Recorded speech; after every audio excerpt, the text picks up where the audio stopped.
It's day 2 of Something in the Water, and we have all your festival news here on 13 News Now at 11.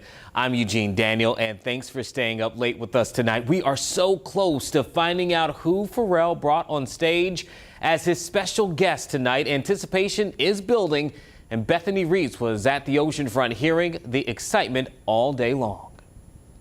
We are still at Something in the Water Festival tonight. It has been amped up, so much fun, so much excitement. Everyone here just seems to be vibing with this crowd, with this music, with the artists on stage all night long. And someone who was there to capture all the hype, Sarah Hammond, and she brings us all the excitement from the solar stage. We had beautiful weather today and everyone is all smiles, and those big smiles might have something to do with what Pharrell has in store tonight. All week long leading up to Something in the Water, I've talked to people who say Pharrell's Friends is a part of the festival they are so excited for. Something in the Water 2023. The sun has set on day 2 of Something in the Water, and it's time for what many are calling the highlight of the festival. I'm excited to see Pharrell and Friends. I can't wait to see Pharrell. We know A$AP Rocky and Busta Rhymes are 2 people he's planning to bring out, but it's been a guessing game of who else he's planning to have.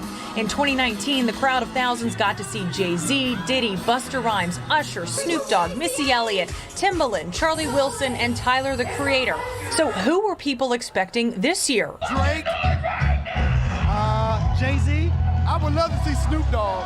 I think it's gonna be Drake or Rihanna. Drake. I think I'm gonna see Drake. Rihanna. Drake, Nicki Minaj, maybe Beyonce. I think it's safe to say the crowd will be excited for whoever shows up, and they want Pharrell to keep coming back. Please, Pharrell, do this for the next 20 years. Pharrell, we love you, man. In Virginia Beach, Sarah Hammond for 13 News Now.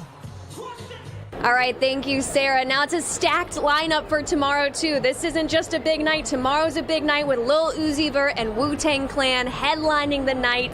Gonna be such a good time for tomorrow as well. Back to you, Eugene. Thanks, Bethany, and definitely a night of excitement over at the oceanfront. Now let's go ahead and turn things over to meteorologist Evan Stewart for the forecast. Evan, what is it looking like tomorrow? I'm hearing it's not as nice. Yeah, certainly not as nice as what we saw during the day today, and a pretty good chance that we will see some showers and thunderstorms, and that could cause some issues as we head into the day tomorrow. Now today, we had a lot of sunshine as we went through the day. We have seen some of those clouds starting to stream in, and as you look here at the bottom of the screen, you can already see some of those showers working their way through South Carolina. This is the next storm system that will impact us as we head through the day on Sunday. It's an area of low pressure spinning back here across areas of Mississippi and Alabama. And notice it's sort of in 2 parts. This first part will be some showers that we'll likely see tomorrow morning.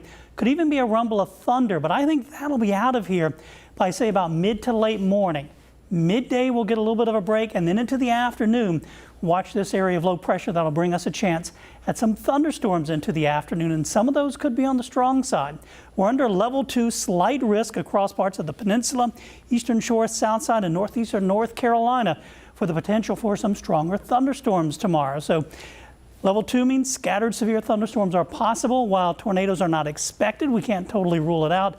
I think the biggest threat will be some gusty winds with any storms that develop. So right around 1 o'clock when the gates open, pretty good shot at some scattered showers and storms.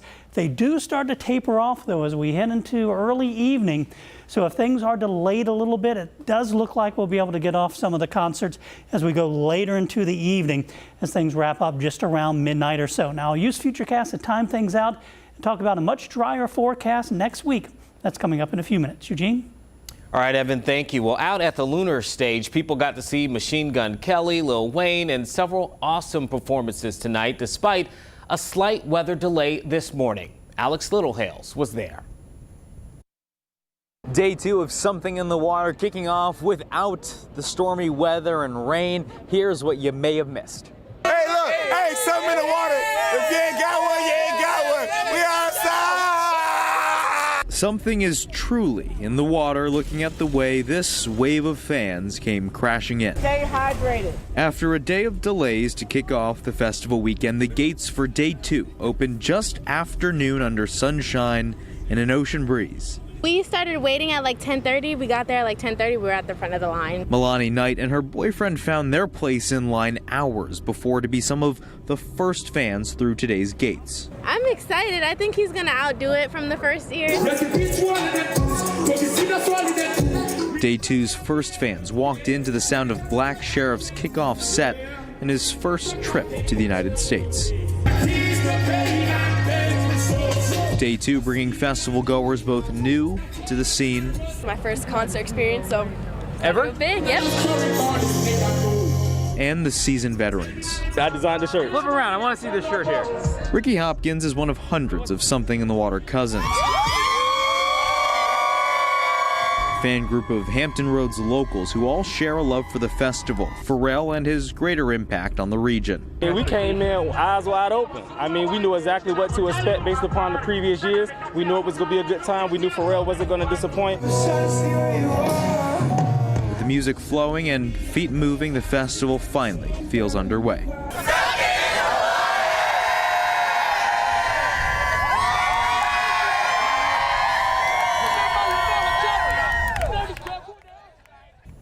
So much love and energy there. Away from the excitement of the main stages, local artists had the chance to show off their own talents at Area 75.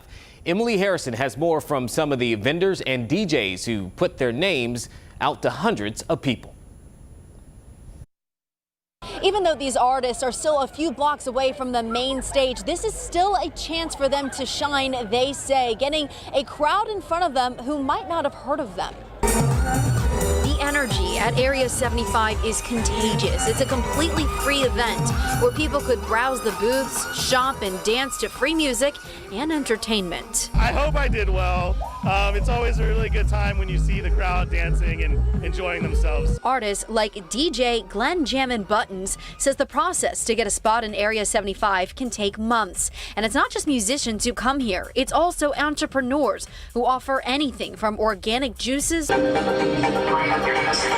is good to makeup services. Even though, we're not known to everybody, we still create, which we consider it to be our art form, and we take it very seriously. So we're all just here to get our art and our product out there to the main people, so one day we'll be out there on the big stage. These artists hope with enough exposure, they'll be able to build their brands and expand 757's influence beyond this event and Something in the Water. I just love how it brings everybody in the 757 together, and it's just great vibes that they bring. It's the first year that they came was really, really well done, and it looks like they're doing the same this year. In Virginia Beach, I'm Emily Harrison, 13 News Now.